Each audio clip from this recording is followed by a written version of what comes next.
मंत्री राजनाथ सिंह जी।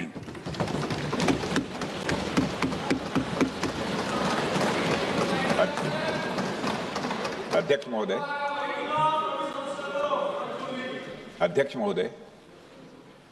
सबसे पहले तो मैं आपके माध्यम से सदन के सभी दलों के मैंने जितने भी हमारे सम्मानित सदस्य हैं उनके प्रति आभार व्यक्त करना चाहता हूं कि ऑपरेशन सिंदूर की जो शानदार कामयाबी हासिल हुई है उस पर चर्चा करने के लिए आज सदन पूरी तरह से तैयार है। अध्यक्ष महोदय, सबसे पहले मैं इस सदन के माध्यम से मैं देश के उन वीर सपूतों को, उन बहादुर सैनिकों को नमन करता हूं जिन्होंने की राष्ट्र की सीमाओं की रक्षा के लिए आज जब भी आवश्यकता पड़ी है अपना बलिदान देने में वह पीछे नहीं रहे हैं। आज भी वह तैयार हैं और आज भी वह तत्पर हैं। साथ ही मैं उन सैनिकों की स्मृति को भी अध्यक्ष महोदय नमन करता हूं जिन्होंने की भारत की एकता और अखंडता सुनिश्चित करने के लिए अपना सर्वस्व बलिदान कर दिया। मैं पूरे देश की तरफ से सेनाओं के सभी जवानों के प्रति कृतज्ञता व्यक्त करता हूं। अध्यक्ष महोदय, आज मैं आपकी अनुमति से ऑपरेशन सिंदूर से जुड़े कुछ महत्वपूर्ण तथ्यों और विषयों को सदन के समक्ष रखने के लिए यहां खड़ा हूं। अध्यक्ष महोदय, 6 और 7 मई 2025 को भारतीय सेनाओं ने ऑपरेशन सिंदूर के नाम से एक ऐतिहासिक सैन्य कार्रवाई को अंजाम दिया। यह केवल एक सैन्य कार्रवाई नहीं थी बल्कि यह भारत की संप्रभुता, उसकी अस्मिता, देश के नागरिकों के प्रति हमारी जिम्मेदारी और आतंकवाद के खिलाफ हमारी नीति का एक इफेक्टिव और डिसाइसिव डेमोन्स्ट्रेशन था। अध्यक्ष महोदय, जैसा इस सदन को जानकारी है, 22 अप्रैल 2025 को जम्मू कश्मीर के पहलगाम क्षेत्र में एक अमानवीय और कायराना आतंकी हमला हुआ। इस हमले में हमारे 25 निर्दोष नागरिकों सहित एक नेपाली नागरिक की भी जान गई थी। उन निर्दोष लोगों की जान उनका धर्म पूछ कर लिया गया। यह अपने आप में अमानवीयता का सबसे कुत्सित और सबसे घृणित उदाहरण था। यह घटना भारत की सहन शक्ति की सीमा की भी मैं मानता हूं परीक्षा थी। अध्यक्ष महोदय, इस हमले के तुरंत बाद हमारे प्रधानमंत्री श्री नरेंद्र मोदी जी ने तीनों सेनाओं के प्रमुखों की एक उच्च स्तरीय बैठक की और उन्हें छूट दी गई कि वे अपने विवेक, स्ट्रेटेजिक अंडरस्टैंडिंग और रीजनल सिक्योरिटी सिचुएशन को ध्यान में रखते हुए वह निर्णायक कार्रवाई करें। इसके बाद हमारे सैन्य नेतृत्व ने न केवल अपनी मैच्योरिटी दिखाई बल्कि उस स्ट्रेटेजिक विजडम का भी परिचय दिया जिसकी उम्मीद भारत जैसी एक रिस्पॉन्सिबल पावर से की जाती है। अध्यक्ष महोदय, ऑपरेशन सिंदूर को अंजाम देने से पहले हमारी सेनाओं ने हर पहलू का बहुत ही गहराई के साथ अध्ययन किया। हमारे पास कई विकल्प थे लेकिन हमने उस विकल्प को चुना जिसमें आतंकवादियों और उनके ठिकानों को अधिकतम नुकसान पहुंचे और जिसमें पाकिस्तान के आम नागरिक को कोई क्षति न होने पाए, इस बात की भी हम लोगों ने चिंता की। अध्यक्ष महोदय, हमारी सेनाओं द्वारा की गई वेल कोऑर्डिनेटेड स्ट्राइक्स ने 9 टेररिस्ट इंफ्रास्ट्रक्चर टारगेट्स को प्रिसीजन के साथ, सटीकता के साथ हिट किया और इस सैन्य कार्रवाई में एक अनुमान के अनुसार 100 से अधिक आतंकवादी, मैं बहुत संभल कर बोल रहा हूं अध्यक्ष महोदय, हमारी फिगर गलत ना होने पाए, फिगर इससे बहुत अधिक है। 100 से अधिक आतंकवादी, उनके ट्रेनर, उनके प्रशिक्षक, उनके हैंडलर, लश्कर-ए तोयबा और हिजबुल मुजाहिदीन जैसे आतंकवादी संगठनों से संबंधित थे। ये वही आतंकी संगठन हैं जिन्होंने पाकिस्तान की सेना और ISI का जिन्हें खुला समर्थन प्राप्त है। अध्यक्ष महोदय, 7 मई 2025 को रात्रि 1:05 भारतीय सशस्त्र बलों ने ऑपरेशन सिंदूर प्रारंभ किया जिसमें पाकिस्तान और पाक ऑक्युपाइड कश्मीर में भारत के खिलाफ आतंकी गतिविधियों से जुड़े 9 स्थानों को निशाना बनाया गया। इसमें पीओके के मुजफ्फराबाद में सवाई नाला और सैयदना बिलाल कैंप, कोटली में मस्जिद अब्बास व मसवर रहील शाहिद कैंप, कोटली में गुलपुर कैंप, भिम्बर में बरनाला कैंप, कोटली में अब्बास कैंप और पाकिस्तान के पंजाब प्रांत में बहावलपुर, मुरिदके और सरजाल और मेहमुना जोया शामिल थे। इनमें से 7 आतंकी शिविरों को भारतीय सेना ने पूरी तरह से नष्ट कर दिया, जबकि भारतीय वायुसेना ने मुरिदके और बहावलपुर को नेस्त नाबूद किया, जो लश्कर-ए-तोयबा और जैशे मोहम्मद के केंद्र हैं। पूरा ऑपरेशन मात्र, अध्यक्ष महोदय, जानकर पूरे सदन को प्रसन्नता होगी कि विदिन 22 मिनट्स पूरा ऑपरेशन समाप्त हो गया और हमने आतंकवादियों को उनके घर में घुसकर मारा। सशस्त्र बलों ने हमारी माताओं और बहनों के सिंदूर का बदला लिया और प्रत्येक भारतीय इस भावना से ओत-प्रोत हो गया। अध्यक्ष महोदय, मैं चाहूंगा कि पूरा सदन एक बार हमारे सेना के बहादुर जवानों के शौर्य और पराक्रम। अध्यक्ष महोदय, यह सिंदूर की लाली शौर्य की कहानी है। यह सिंदूर की लाली शौर्य की कहानी है, भारत के मस्तक पर वीरता की निशानी है। अध्यक्ष महोदय, सेनाओं ने अंधेरी रात होने के बावजूद हमले की सफलता के स्पष्ट एविडेंस भी जुटाए हैं, साक्ष्य है हमारे पास। अध्यक्ष महोदय, हमले के कुछ ही घंटों के भीतर एक प्रेस रिलीज और मीडिया ब्रीफिंग के माध्यम से इन्हें जनता की जानकारी के लिए जारी कर दिया गया था। मुझे यह पुष्टि करते हुए गौरव की अनुभूति हो रही है कि सशस्त्र बल अपने सभी मिशन ऑब्जेक्टिव्स को पूरा करने में पूरी तरह से सक्षम रहे और साथ ही कामयाब रहे। अध्यक्ष महोदय, 7 मई 2025 को हमले माने 1:35 के तुरंत बाद भारतीय डीजीएमओ ने हॉटलाइन संदेश के माध्यम से पाकिस्तान के डीजीएमओ यानी डायरेक्टर जनरल मिलिट्री ऑपरेशन से संपर्क किया और टेरर इंफ्रास्ट्रक्चर के खिलाफ हमारे हमले के रेशनल और मेथोडोलॉजी के बारे में पूरी जानकारी दी और यह तथ्य भी बताया ये हमले एस्केलेटरी नेचर वाले नहीं थे, माने इसको हम आगे नहीं बढ़ाना चाहते। जिन मुहि मारा तीन मुहि मारे। अध्यक्ष महोदय, जिस प्रकार प्रभु हनुमान ने लंका में अपनी रणनीति बनाई थी, उसी प्रकार हमने भी उन्हीं को निशाना बनाया जिन्होंने हमें नुकसान पहुंचाया था। हालांकि पाकिस्तान ने इस रेशनल को समझने से इनकार कर दिया और अगले कुछ दिनों तक सिविलियन और सैन्य ठिकानों पर गोलीबारी करके बड़े पैमाने पर सीज फायर वायलेशन करके स्थिति को एस्केलेट करने की उसने कोशिश की।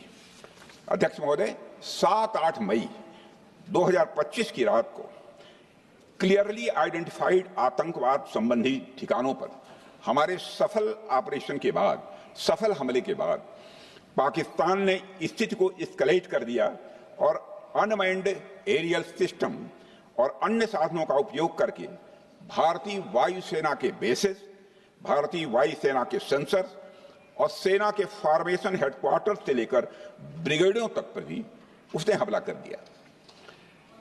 हालांकि हमारी इंटीग्रेटेड एयर डिफेंस ग्रिड और काउंटर यूएस ग्रिड ने इन हमलों को सफलतापूर्वक विफल कर दिया। अध्यक्ष महोदय, यस-400 यमारसैन आकाश मिसाइल सिस्टम और एयर डिफेंस गन्स बहुत प्रभावी साबित हुई हैं। अध्यक्ष महोदय, इस एस्केलेशन पर हमारा जवाबी हमला स्विफ्ट, प्रोपोर्शनेट और नवातुला था। अध्यक्ष महोदय, जिसमें 8 मई 2025 को केवल चुनिंदा पाकिस्तानी एयर डिफेंस सिस्टम और सेंसर नेटवर्क को प्रिसीजन गाइडेड मिशन द्वारा म्यूनिशंस द्वारा जो है टारगेट किया गया। अध्यक्ष महोदय, हमारी कार्रवाई पूरी तरह से सेल्फ डिफेंस में थी, न तो वह प्रोवोकेटिव थी और न तो एक्सपेंशनिस्ट थी। पाक द्वारा ये हमले 7 मई 25 से लगातार चले और 10 मई 2025 को रात लगभग 1:30 पर पाकिस्तान ने बड़े पैमाने पर भारत के ऊपर मिसाइल, ड्रोन, रॉकेट और अन्य लॉन्ग रेंज वेपन्स का इस्तेमाल किया। इसके साथ साथ उन्होंने इलेक्ट्रॉनिक वॉरफेयर से जुड़ी टेक्नोलॉजीज का भी सहारा लिया। अध्यक्ष महोदय, उनके निशाने पर हमारे भारतीय वायुसेना के अड्डे, थल सेना के एम्यूनिशन डिपोज, हवाई अड्डे और मिलिट्री कैंट थे। अध्यक्ष महोदय, यह कहते हुए मुझे गौरव की अनुभूति हो रही है कि हमारे air defence system, counter drone system और इलेक्ट्रॉनिक इक्विपमेंट्स ने पाकिस्तान के इस हमले को पूरी तरह से नाकाम कर दिया। पाकिस्तान हमारे किसी भी टारगेट को हिट नहीं कर पाया अध्यक्ष महोदय, और हमारे किसी भी इंपॉर्टेंट एसेट को नुकसान नहीं हुआ है। हमारी सुरक्षा व्यवस्था अध्यक्ष महोदय चाक चौबंद थी और हर हमले को हम लोग रोका गया। मैं इसके लिए भारतीय सेना के बहादुर सैनिकों की जमकर सराहना करता हूं, जिन्होंने दुश्मन के हर मंसूबे पर पानी फेर दिया। और अपने प्रतिपक्ष के मित्रों से भी कहना चाहता हूं, एक बार फिर से भारत के सेना के जवानों का कम से कम मेज थपथपाकर उनका अभिनंदन करिए। बहुत बहुत धन्यवाद। बहुत बहुत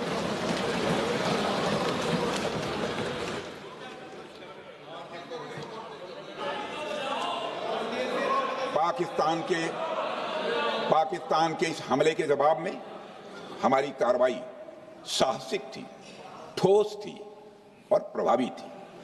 भारतीय वायुसेना ने वेस्टर्न फ्रंट पर पाकिस्तान के हवाई अड्डों, command and control systems, military infrastructures और एयर डिफेंस सिस्टम को निशाना बनाया और इस मिशन को हमारी सेनाओं ने सफलतापूर्वक अंजाम देने में कामयाबी हासिल की। अध्यक्ष महोदय, हमारी सेनाओं ने चकलाला, सरगोधा, रफीकी, रहीम यार खान, जैकबाबाद, सुक्कुर और भोलारी जैसे बड़े एयरबेस पर प्रहार किया और पूरी दुनिया ने भारतीय वायुसेना के शौर्य और पराक्रम की तस्वीर देखी।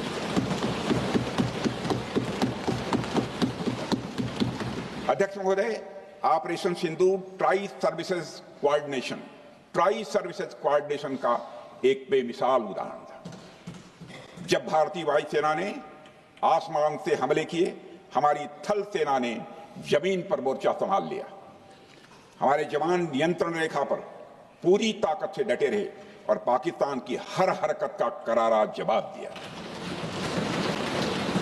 अध्यक्ष महोदय, भारतीय नौसेना ने भी, लोग पूछते हैं भारतीय नौसेना का क्या रोल था, भारतीय नौसेना ने भी उत्तरी अरब सागर में अपनी तैनाती मजबूत कर दी। भारतीय नौसैनिकों ने पाकिस्तान को यह साफ संदेश दिया कि हम समुद्र से लेकर जमीन तक पाकिस्तान के हर महत्वपूर्ण ठिकानों पर प्रहार करने में न केवल सक्षम हैं बल्कि हम तैयार हैं। अध्यक्ष महोदय, इस ऑपरेशन का मकसद टेररिस्ट कैंप्स और उनके सपोर्टर्स को टारगेट करना, उन्हें नेस्त नाबूद करना था और ये साफ संदेश देना था कि भारत आतंकवाद के विरुद्ध जीरो टॉलरेंस रखता है। भारत ने कार्रवाई इसलिए रोकी क्योंकि कॉन्फ्लिक्ट के पहले और उसके दौरान जो भी पॉलिटिकल और मिलिट्री ऑब्जेक्टिव्स तय किए गए थे उसे हम पूरी तरह से हासिल कर चुके थे। इसलिए यह कहना, यह मानना कि यह ऑपरेशन किसी दबाव में रोका गया था, यह बेबुनियाद है और सरासर गलत है।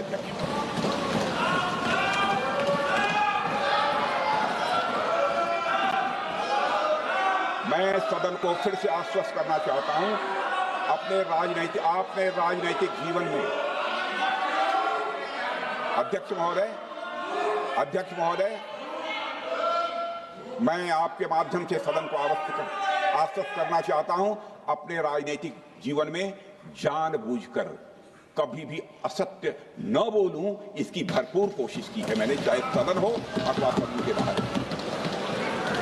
अध्यक्ष महोदय, मैं आपके माध्यम से सदन को यह भी अवगत कराना चाहता हूं,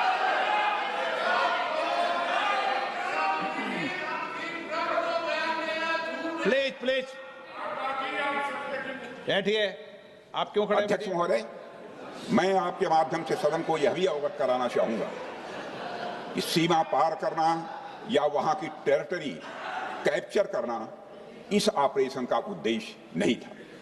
ऑपरेशन सिंदूर प्रारंभ करने का मकसद था अध्यक्ष महोदय उन टेरर नर्सरीज को खत्म कर देना जिन्हें पाकिस्तान ने बरसों से पाला पोसा था, और यह ऑपरेशन उन मासूम परिवारों को न्याय दिलाने के लिए लॉन्च किया गया था जिन्होंने पाक स्पॉन्सर्ड टेररिस्ट अटैक्स में अपने प्रियजनों को खोया था। हमारी सेनाओं ने सिर्फ उनको टारगेट किया जो इन आतंकियों को सपोर्ट करते हुए भारत पर हमला करने की कोशिश में लगातार शामिल थे।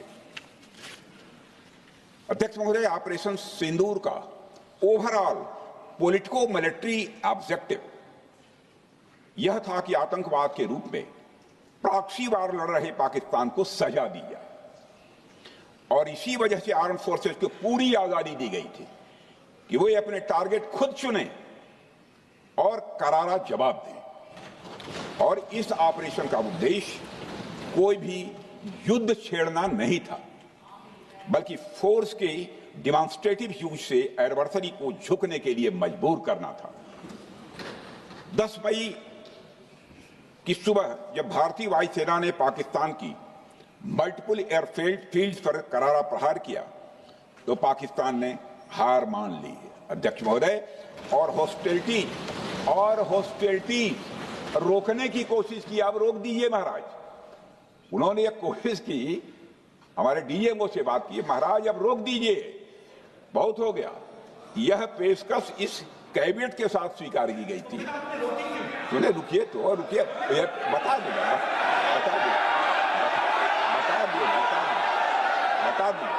अब बैठ आपको मौका मिलेगा। यह क्यों रुका, इसका पहले ही मैं पूरी तरह से वर्णन कर चुका है अध्यक्ष महोदय। मैं नेता प्रतिपक्ष को बहुत सम्मान के साथ कहना चाहता हूं कि कृपया एक बार मेरा पूरा भाषण पूछ लें। आपको प्रश्न पूछने की पूरी आजादी है, आप पूछ सकते हैं, मैं उसका उत्तर दूंगा। अध्यक्ष महोदय, 10 मई की सुबह जब भारतीय वायुसेना ने पाकिस्तान की मल्टीपल एयरफील्ड्स पर करारा प्रहार किया तो पाकिस्तान ने हार मान ली और हॉस्टिलिटी रोकने की उन्होंने पेशकश की। यह पेशकश इस कैबिनेट के साथ स्वीकार की गई हम लोगों के द्वारा कि यह ऑपरेशन केवल पाज किया गया है, स्थगित किया गया है। यह ऑपरेशन समाप्त नहीं हुआ है अध्यक्ष महोदय। अगर पाकिस्तान की ओर से भविष्य में कोई भी मिस एडवेंचर हुआ तो यह ऑपरेशन अध्यक्ष महोदय, मैं सदन को आश्वस्त करना चाहता हूं, दोबारा प्रारंभ हो।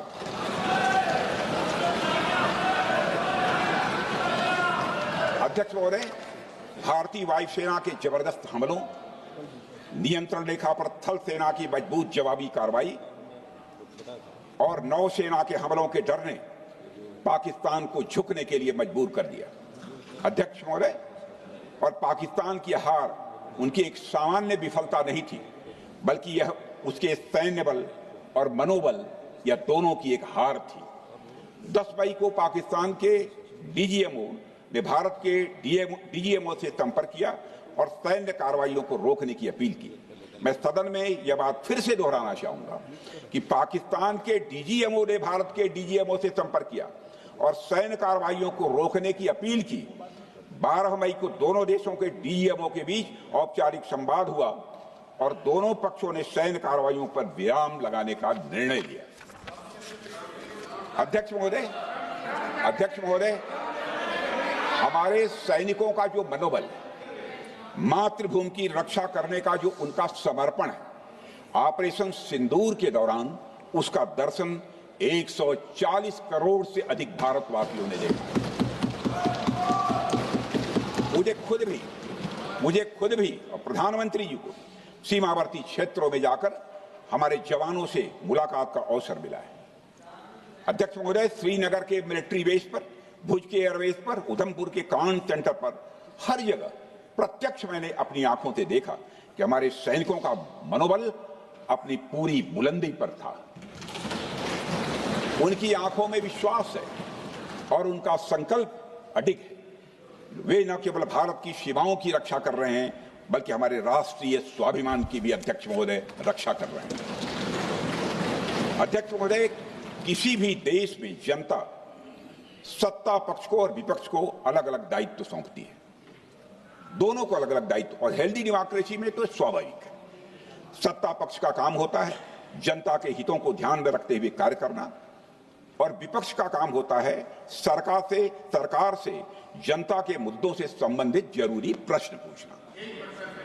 ऑपरेशन सिंदूर क्यों शुरू किया गया, इसकी जानकारी पहले भी दी गई है और आज भी मैंने सदन को दी है।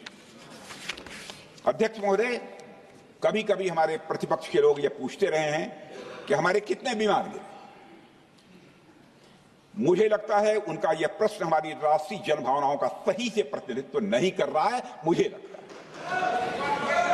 उन्होंने एक बार भी हमसे यह नहीं पूछा कि हमारी सेनाओं ने दुश्मन के कितने विमान मारे गिराए।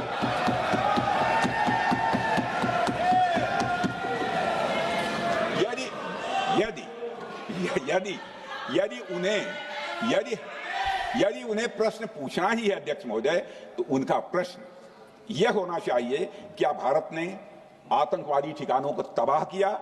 तो उसका उत्तर है हाँ।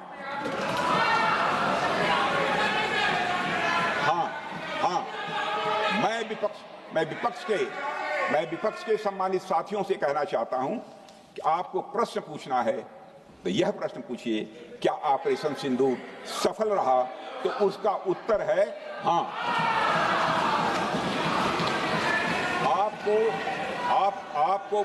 आपको प्रश्न पूछना है तो यह प्रश्न पूछिए कि जिन आतंकियों ने हमारी बहनों, हमारी बेटियों का सिंदूर मिटाया, क्या हमारी सेनाओं ने ऑपरेशन सिंदूर में उन आतंकियों के आकाओं को मिटाया?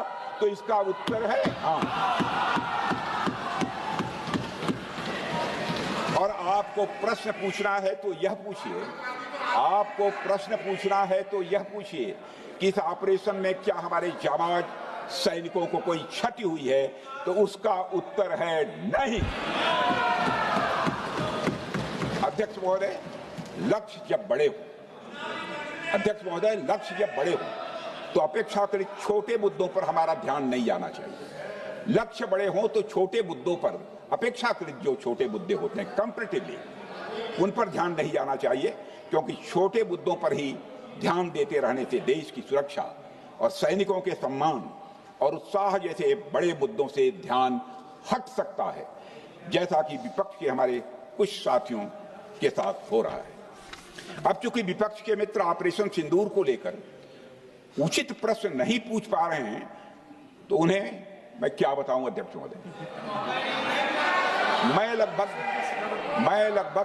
4 डिकेड से अधिक समय से राजनीति में, सत्ता पक्ष हो या विपक्ष हो, अपनी पार्टी हो या दूसरी पार्टी हो, कभी भी किसी के साथ दलगत राजनीति को मैंने शत्रुतापूर्ण तरीके से जिंदगी में नहीं देखा है मैंने अध्यक्ष महोदय। इसलिए आज अगर विपक्ष प्रश्न पूछने में असफल है, मैं विपक्ष को उनके इस काम में थोड़ी सी मदद करना चाहता हूं। अध्यक्ष महोदय, मैं विपक्ष के अपने सम्मानित साथियों से कहना चाहता हूं कि यदि आज हम लोग सत्ता पक्ष में हैं, तो ऐसा नहीं है कि हम हमेशा सत्ता पक्ष में ही रहेंगे। यह आवश्यक नहीं है, किसी के लिए आवश्यक नहीं। एक लंबा समय हमने विपक्ष का काम किया है, एक लंबा समय हमने सरकारों से सवाल पूछने में लगाया है। जनता ने जब हमें विपक्ष में रहने का दायित्व सौंपा था, तो हमने विपक्ष में रहकर विपक्ष की भूमिका को बड़े ही सकारात्मक तरीके से निभाया भी। अध्यक्ष महोदय, विपक्ष में रहकर हमने कैसे प्रश्न पूछे, इसके कुछ उदाहरण मैं यहां रखना चाहता हूं। 1962 में अध्यक्ष महोदय, चीन के साथ हुए युद्ध में जब दुखद परिणाम आया, तो हमने उस समय की सरकार से यह पूछे थे, लेकिन वह प्रश्न यह था कि हमारे देश की धरती पर दूसरे देश का कब्जा कैसे हुआ। हमने यह प्रश्न पूछा था कि हमारी सेना और हमारी जनता अपमानित क्यों हुई। हमने यह प्रश्न पूछा था कि बड़ी संख्या में हमारे सैनिक हताहत कैसे हुए। हमने यह प्रश्न नहीं पूछा कि हमारे टैंक, हमारी मशीनें, हमारी बंदूकें क्यों ध्वस्त हो गई। यह प्रश्न हम लोगों ने नहीं पूछा। मशीनों और तोपों की चिंता न करके, मशीनों और तोपों की चिंता न करके अध्यक्ष महोदय, हमने देश की टेरिटरी की चिंता की, हमने देश के सैनिकों की। इसी तरह 71 के युद्ध में, 71 के युद्ध में जब हमने पाकिस्तान को सबक सिखाया, मैं उस समय की सरकार को मैं बधाई देना चाहता हूं। हमने अपने राजनीतिक और सैन्य नेतृत्व की प्रशंसा की। हमने ये नहीं देखा कि किस दल की सरकार है, किस विचारधारा की सरकार है, इसकी चिंता नहीं की कभी। हमारे नेता अटल बिहारी वाजपेयी ने संसद में खड़े होकर उस समय के नेतृत्व की प्रशंसा की थी। हमने इस बात की खुशी जाहिर कि हमने अपने शत्रु को सबक सिखाया। हमने उस दौरान यह प्रश्न नहीं पूछा कि सबक सिखाने के दौरान में भारत के कितने प्लेन्स गिरे, भारत के कितने इक्विपमेंट्स बर्बाद हुए। यह प्रश्न अध्यक्ष महोदय उस समय भी हम लोगों ने नहीं पूछा। अध्यक्ष महोदय, यदि मैं इसे और भी प्रैक्टिकल तरीके से समझाऊं, तो किसी भी परीक्षा के परिणाम में रिजल्ट मैटर करता है। यदि किसी परीक्षा में कोई बच्चा अच्छे मार्क्स लेकर आ रहा है तो हमारे लिए उसके मार्क्स मैटर करने चाहिए। हमें इस बात का ध्यान नहीं रखना चाहिए कि एग्जाम के दौरान उसकी पेंसिल टूट गई थी या उसकी पेन खो गई।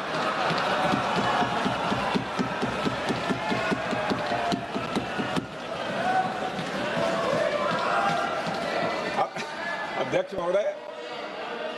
महोदय, अल्टीमेटली रिजल्ट मैटर करता है और रिजल्ट यह है, अध्यक्ष महोदय, अल्टीमेटली रिजल्ट मैटर करता है और रिजल्ट यह है अध्यक्ष महोदय कि ऑपरेशन सिंदूर के दौरान हमारी सेनाओं ने जो लक्ष्य निर्धारित किया था, उन लक्ष्यों को पूर्ण रूप से प्राप्त करने में हमने कामयाबी हासिल की। अध्यक्ष महोदय, भारत हमेशा से पाकिस्तान सहित अपने पड़ोसी देशों से मित्रता और सौहार्द सहयोगपूर्ण संबंध का सदैव इच्छुक रहा है। इसके लिए भारत की सभी सरकारों ने ईमानदारी से प्रयास भी किए हैं। वह चाहे आदरणीय लाल बहादुर शास्त्री जी हों या अटल बिहारी वाजपेयी जी हों या हमारे स्वर्गीय मनमोहन सिंह जी हों या प्रधानमंत्री श्री नरेंद्र मोदी जी, सभी ने हमेशा चाहा है कि इस इलाके में शांति और समृद्धि बनी रहे। सभी ने यह चाहा। अध्यक्ष महोदय, यह बात हमारी सिविलाइजेशनल वैल्यूज के साथ मेल खाती है, इसलिए ऐसा हुआ। अध्यक्ष महोदय, पूरा विश्व जानता है कि पूर्व प्रधानमंत्री से अटल बिहारी वाजपेयी जी ने शांति का संदेश लेकर 1999 में लाहौर बस यात्रा की थी। वह सिर्फ एक यात्रा नहीं थी, वह यात्रा भारत की संस्कृति और शांति की प्रतीक थी। यह हमारे भारत की प्रकृति थी।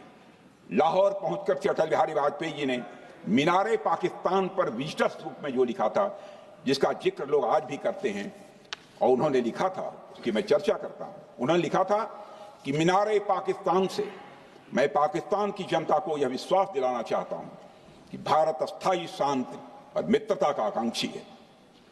मैंने पहले भी कहा है और फिर भी कहता हूं, एक स्थिर और समृद्ध पाकिस्तान भारत के हित में है, इसमें कोई संदेह नहीं होना चाहिए। अध्यक्ष महोदय, यह हमारी सोच थी,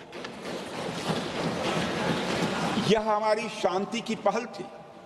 यह पहल हमारी हजारों साल पुरानी सांस्कृतिक चेतना, हमारी नैतिक शक्ति और हमारी सभ्यता के उन मूल्यों से निकली थी जो शांति को शक्ति मानती है।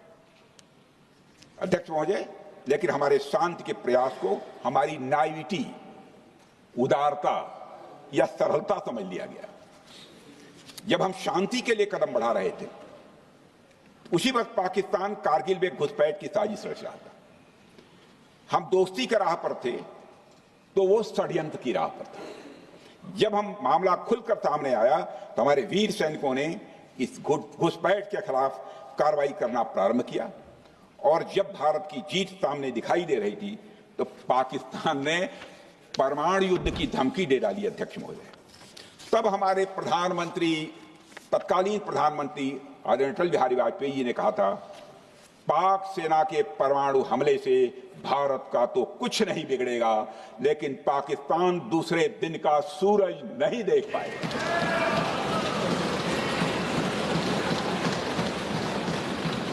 यानी अटल जी जो शांति का पैगाम लेकर गए, वही अटल जी शक्ति का भी परिचय देने में तनिक भी नहीं हिचके। यही है भारत। अध्यक्ष महोदय, यह सामर्थ्य का उद्घोष था। यह एक स्पष्ट संदेश था कि भारत शांति चाहता है, लेकिन अगर कोई हमारी संप्रभुता को चुनौती देगा तो उसका जवाब भी उतनी ही दृढ़ता से दिया जाएगा।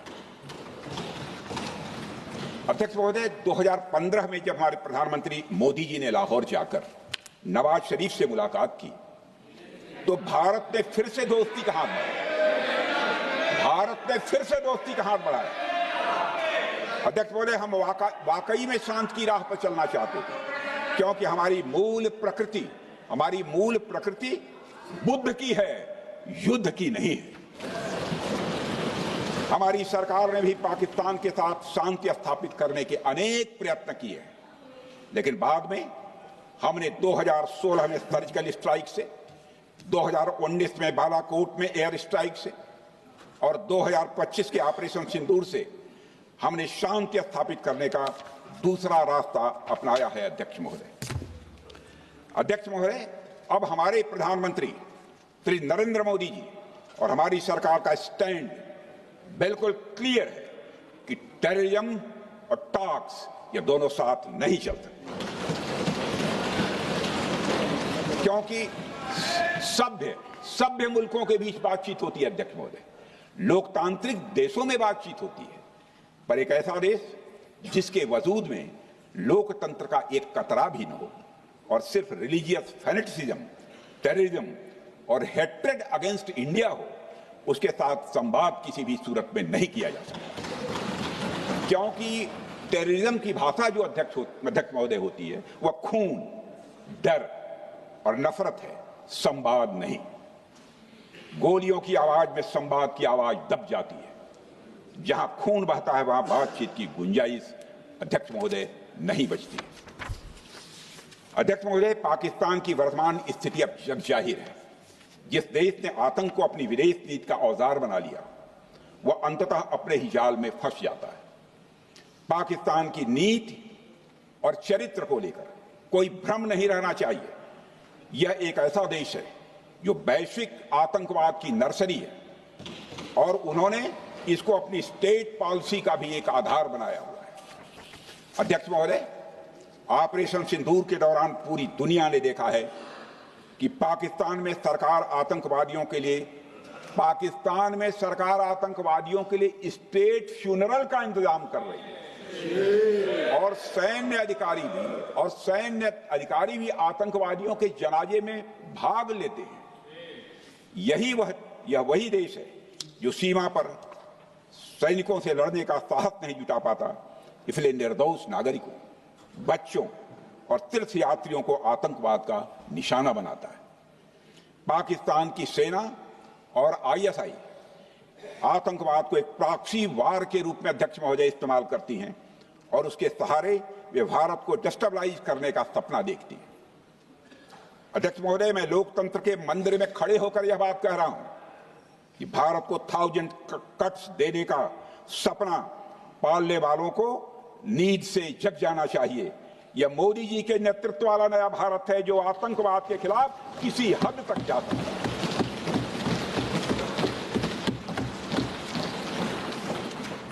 अध्यक्ष महोदय, आप भारत का इतिहास जानते हैं।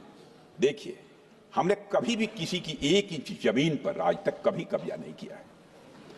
हम यह भी जानते हैं कि युद्ध अपनी बराबरी वालों से करना चाहिए। ऐसा गोस्वामी तुलसीदास जी ने लिखा है और गोस्वामी तुलसीदास जी कहते हैं कि नीति ऐसी ही होनी चाहिए, प्रीति और बैर बराबरी वाले से ही करनी चाहिए। शेर यदि मेढकों को मारे तो उसका बहुत अच्छा संदेश नहीं जाता है अध्यक्ष महोदय। और अध्यक्ष महोदय, हमारे देश की सेना शेर है।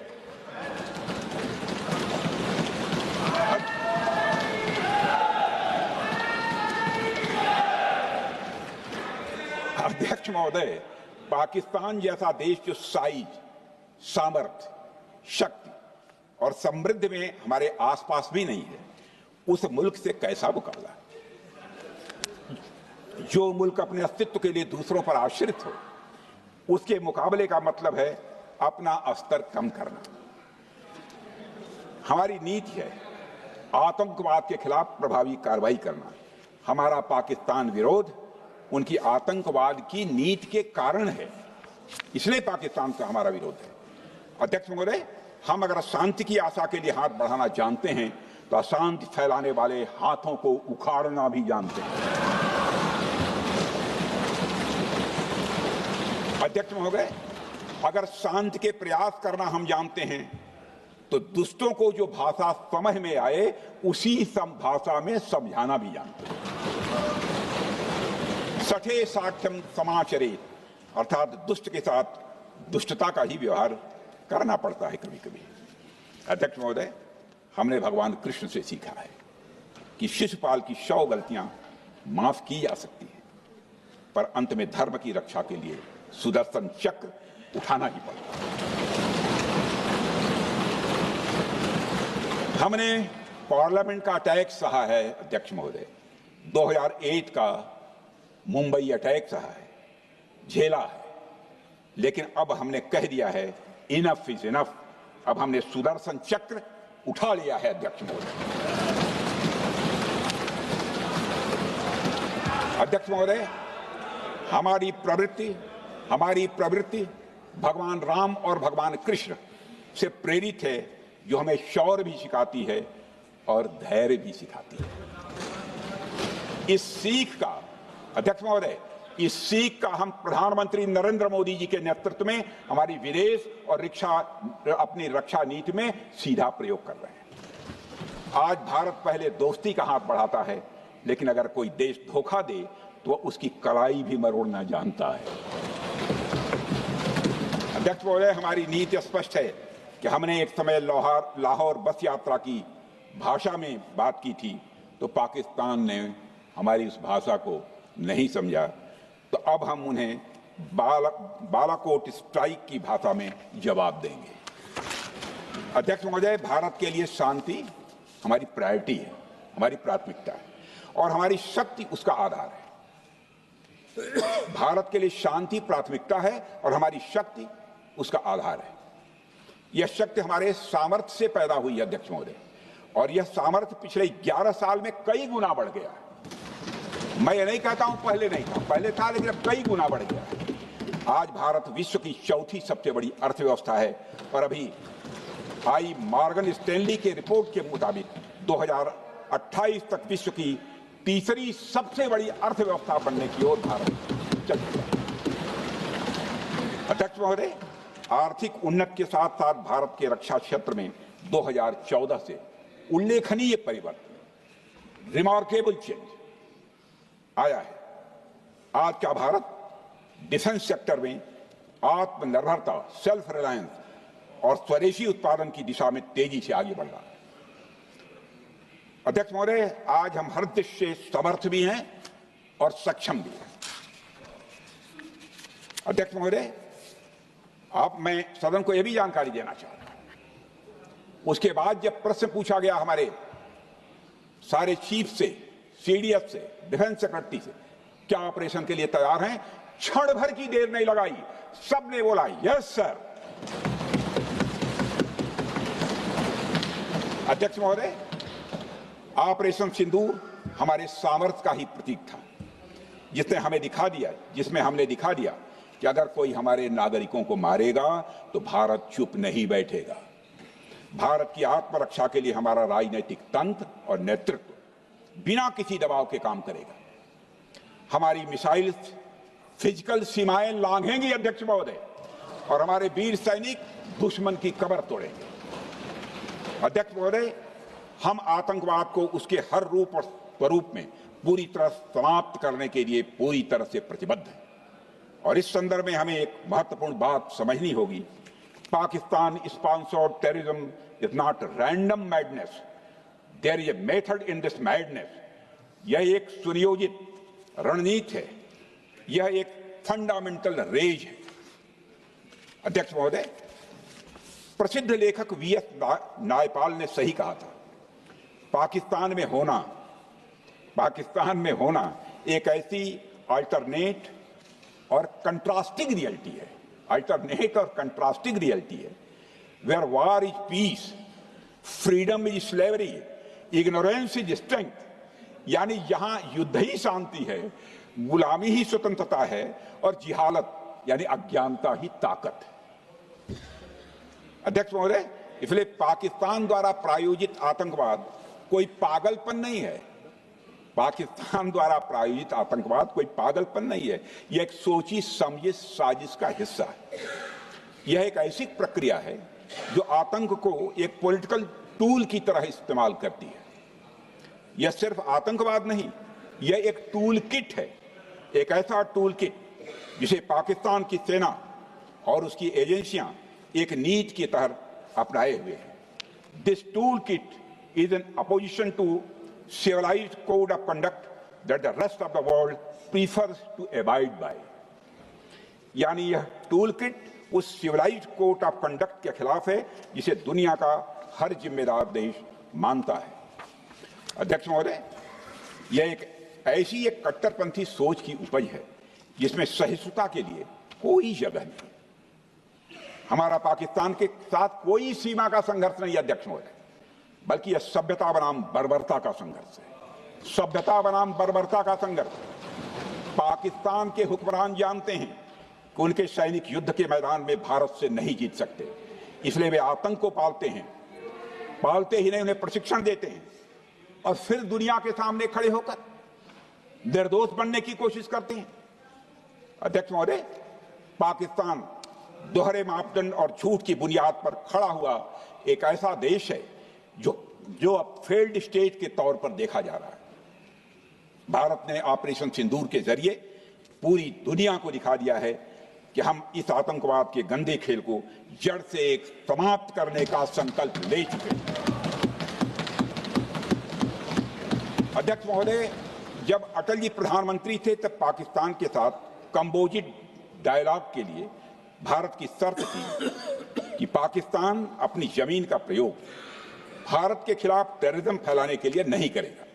एक कंपोजिट डायलॉग के लिए भारत की शर्त थी, जिसे पाकिस्तान ने भी मान लिया था उसमें। लेकिन दुर्भाग्य से 2009 में शर्म शेख में तत्कालीन सरकार ने एक बड़ी भूल की, जब कंपोजिट डायलॉग प्रोसेस से पाकिस्तान प्रायोजित आतंकवाद को डीलिंक कर दिया गया। यानी बातचीत जारी रखने के लिए पाकिस्तान द्वारा अपनी जमीन को आतंकवाद के लिए प्रयोग न करने की शर्त को ही डाइल्यूट कर दिया गया। मैं मानता हूं यह भारत की स्ट्रेटेजिक पोजीशनिंग को कमजोर करने वाला एक कदम था। अध्यक्ष महोदय, ऐसी ही एक और गंभीर चूक तत्कालीन सरकार ने 2006 में हवाना में भी हुई थी, जब पाकिस्तान को आतंकवाद का विक्टिम माना गया और एक ज्वाइंट एंटी टेरर मैकेनिज्म बनाने पर सहमति भी हुई थी। 2006 की बात कर रहा हूं। अध्यक्ष महोदय, यह सोचने वाली बात है कि जो देश आतंक को पैदा करता है, उसे पालता है, उस देश को ही आतंक से पीड़ित मान लेना कितना बड़ा स्ट्रेटेजिक ब्लंडर है। अध्यक्ष महोदय, आतंकवाद के खिलाफ हमारी लड़ाई अब केवल सीमा पर नहीं है, बल्कि वैचारिक मोर्चों पर भी लड़ी जा रही है। इसी उद्देश्य से प्रधानमंत्री जी कई हाई लेवल डेलीगेशंस का गठन भी उन्होंने किया था, जिसमें हमारे लगभग अधिकांश दलों के सम्मानित सदस्य उसमें शामिल थे। उसमें विभिन्न राजनीतिक दलों के रिप्रेजेंटेटिव शामिल हैं और सचमुच इस समिति ने वैश्विक मंचों पर जाकर भारत की बात बहुत ही प्रभावी तरीके से रखी और आतंकवाद के विरुद्ध वैश्विक समर्थन को उन्होंने मजबूत किया। अध्यक्ष महोदय, मैं उन सभी डेलीगेशन के सम्मानित सदस्यों के प्रति शीश झुकाकर आभार व्यक्त करना चाहता हूं, जिन्होंने भारत का आतंकवाद के खिलाफ स्टैंड तथा जीरो टॉलरेंस की पॉलिसी और ऑपरेशन सिंदूर के बारे में दुनिया के देशों को सही तरीके से अवगत कराया, प्रभावी तरीके से अवगत कराया। अध्यक्ष महोदय, ऑपरेशन सिंदूर को लेकर सर्वदलीय बैठक भी हुई।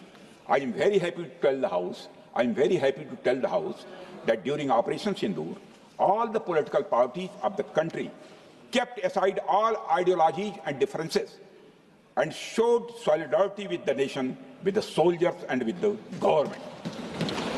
फिर इसके लिए आभार व्यक्त करता हूं। मुझे लगता है यही इस देश के लोकतंत्र की खूबसूरती है। अध्यक्ष महोदय, जैसा कि हमारे माननीय प्रधानमंत्री मोदी जी ने भी कहा है कि ऑपरेशन सिंदूर अभी रुका है, समाप्त नहीं हुआ है। यदि आवश्यकता पड़ी, यदि पाकिस्तान फिर किसी नापाक हरकत की कोशिश करता है तो हम और भी कठोर और निर्णायक कार्रवाई करने के लिए तैयार हैं। अध्यक्ष महोदय, ऑपरेशन सिंदूर के माध्यम से पाकिस्तान के मन में भारत को लेकर जो बहुत बड़ी गलतफहमी थी वह हमने दूर कर दी है। और मेरी दूर थोड़ी बहुत बची है, यदि भरी होगी तो उसको भी दूर कर देंगे। अध्यक्ष महोदय, मुझे महाकवि राष्ट्रकवि रामधारी सिंह जी दिनकर की कुछ पंक्तियां याद आती हैं। अध्यक्ष महोदय, क्षमाशील हो रिपु समक्ष, तुम हुए विनत जितना ही, दुष्ट कौरवों ने तुमको कायर समझा उतना ही। अध्यक्ष महोदय, भारत ने न केवल अपनी सैन्य क्षमता का प्रदर्शन किया, बल्कि अपनी राष्ट्रीय दृढ़ता, नैतिकता और राजनीतिक कुशलता का भी परिचय दिया है। भारत अब किसी भी आतंकी हमले का निर्णायक और स्पष्ट उत्तर देगा। अध्यक्ष महोदय, हमने एक नई लक्ष्मण रेखा खींच ली है। अब आतंकवाद को आश्रय और समर्थन देने वालों को कोई शरण नहीं मिलेगी। और अध्यक्ष महोदय, भारत किसी भी तरीके से किसी भी तरह के न्यूक्लियर ब्लैकमेलिंग या दबावों के आगे अब झुकने वाला नहीं है।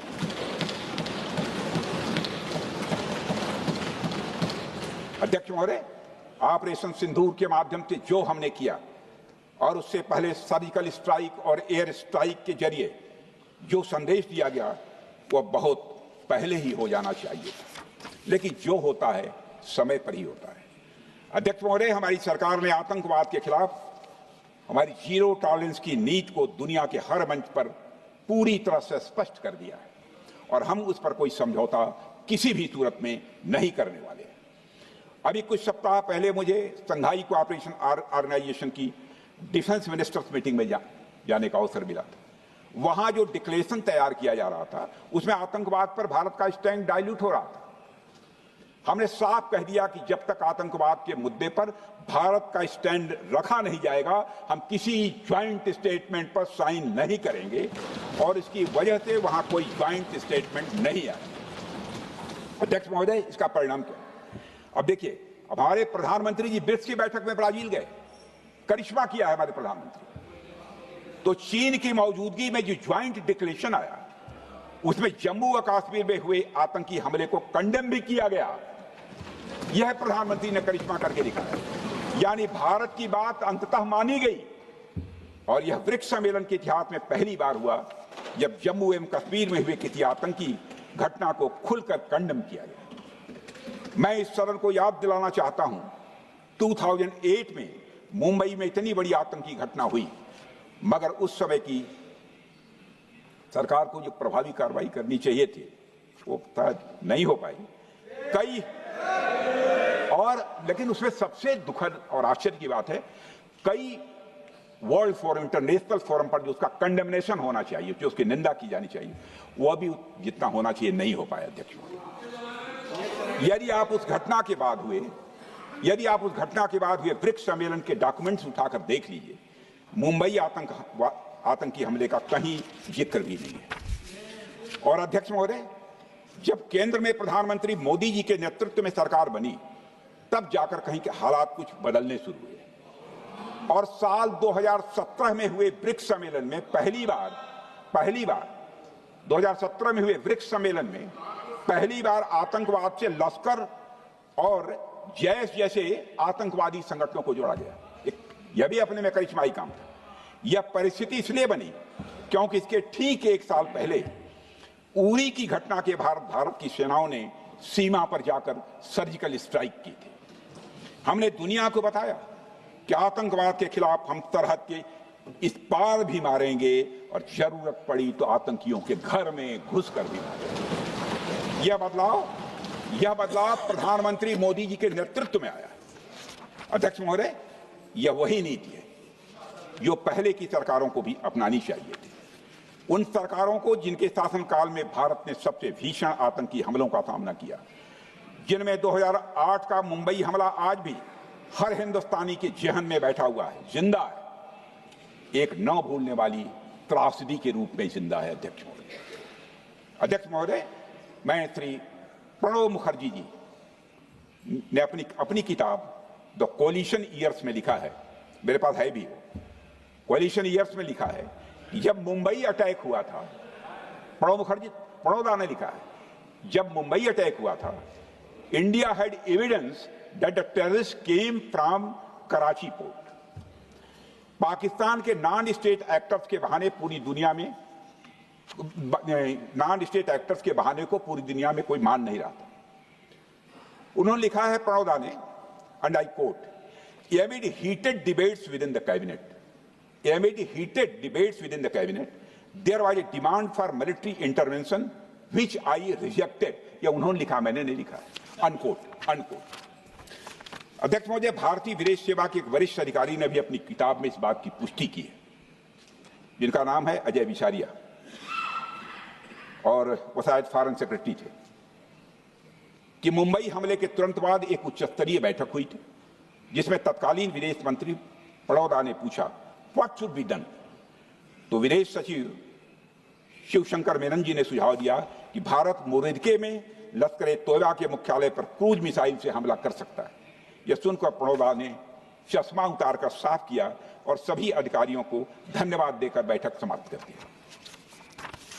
अध्यक्ष महोदय, उस समय की सरकार ने जो सही समझा वो किया, पर मैं मानता हूं कि अगर तब की सरकार ने भी 2016 सर्जिकल स्ट्राइक, 2019 एयर स्ट्राइक जैसे निर्णायक और कठोर कदम उठाए होते तो पाकिस्तान की स्ट्रेटेजिक कैलकुलस बदल सकती थी। एक पावरफुल और डिसाइसिव एक्शन पाकिस्तान और उनकी सेना के द्वारा इस 500 टेररिस्ट ऑर्गेनाइजेशंस के लिए बड़ा डिसइंसेंटिव साबित हो सकती थी। अध्यक्ष महोदय, 2008 में मुंबई हमलों के बाद उस समय की सरकार ने सिर्फ बातचीत का मार्ग चुना था। मैं स्पष्ट करना चाहता हूं, यह कोई आलोचना नहीं है अध्यक्ष महोदय, न उस सरकार की, न उस समय के प्रधानमंत्री की, और न ही उन नेताओं की। उस समय की लीडरशिप को जो सही लगा उन्होंने वह निर्णय लिया। अध्यक्ष महोदय, बस मैं इतना ही कहना चाहता हूं कि आज का भारत अलग सोचता है और अलग तरीके से काम करता है। हमारा मानना है यह आपका प्रतिद्वंदी आतंक को रणनीति बना चुका हो और बातचीत की भाषा नहीं समझता हो तो standing firm and being decisive के अलावा कोई विकल्प नहीं बचता है। अध्यक्ष महोदय, आज हमारे प्रधानमंत्री मोदी जी के नेतृत्व में भारत वह देश नहीं रहा जो पहले था। Two-day doziers have been replaced by decisive action. Two-day doziers have been replaced by decisive action. आज भारत सहता नहीं है, भारत जवाब देता है। अध्यक्ष महोदय, आज भारत आतंक की जड़ तक जाता है और उसे उखाड़ फेंकने का सामर्थ्य रखता है।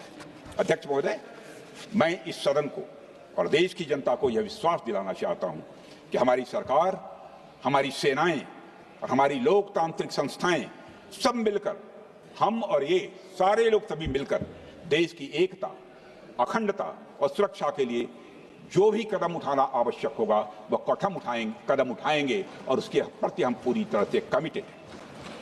अध्यक्ष महोदय, अंत में मैं केवल इतना ही कहना चाहता हूं, यह समय एकजुट होकर अपनी सुरक्षा, संप्रभुता और आत्मसम्मान की रक्षा के संकल्प को और अधिक मजबूत करने का है।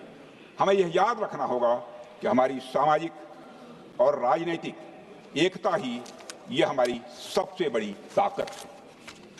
अध्यक्ष महोदय, आतंकवाद को समर्थन देने वालों को यह स्पष्ट संदेश चला गया है कि भारत अपनी मातृभूमि की रक्षा के लिए पूरी तरह से संकल्पबद्ध है। आइए हम सभी दलगत भाव से ऊपर उठकर संगरध्वम के मंत्र से प्रेरणा लेकर एक साथ खड़े हो जाएं और हम इस राष्ट्रीय संकल्प को मजबूत करें। यही हम सबका राष्ट्रीय दायित्व है। और इन्हीं शब्दों के साथ अध्यक्ष महोदय, आपने मुझे विचार रखने का अवसर दिया, आपके प्रति आभार व्यक्त करते हुए और अपने सभी सम्मानित सदस्यों के प्रति धन्यवाद व्यक्त करते हुए अपना निवेदन समाप्त करता हूँ। सबने शांतिपूर्वक श्री गौरव गोगोई।